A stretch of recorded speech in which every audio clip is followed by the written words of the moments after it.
Waiting for happiness to come. One of the most common pitfalls that can make people unhappy is waiting.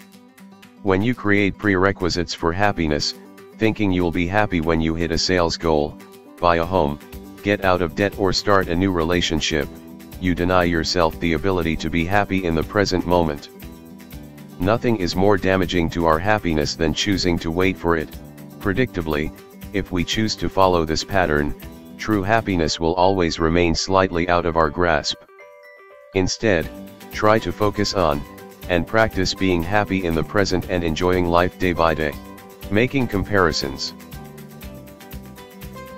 The stress of trying to keep up with other members of our communities is an unhappy habit. Instead, compare yourself to yourself. It's a more realistic way to measure your growth and progress over time. Realizing the obstacles you've overcome, and the goals you have reached, can also increase your own happiness without putting anyone else down. Avoiding company. Isolating yourself from social interactions is one of the worst habits of unhappy people. Happiness comes from our ability to connect with others and have meaningful relationships.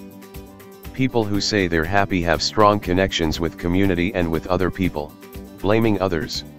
When you see yourself as a victim of circumstances or other people's actions, it creates a sense of helplessness.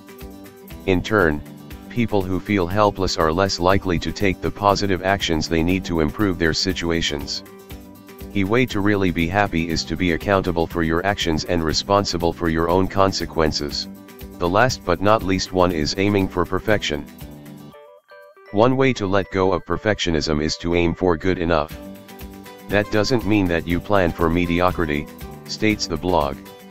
It just means that your goal is to finish a project or task to the best of your ability.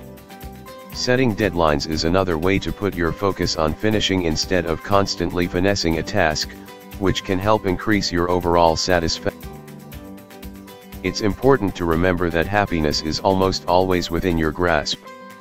By replacing the habits that make you unhappy with more positive practices, you can learn to enjoy life in the moment, and be happier and healthier every day.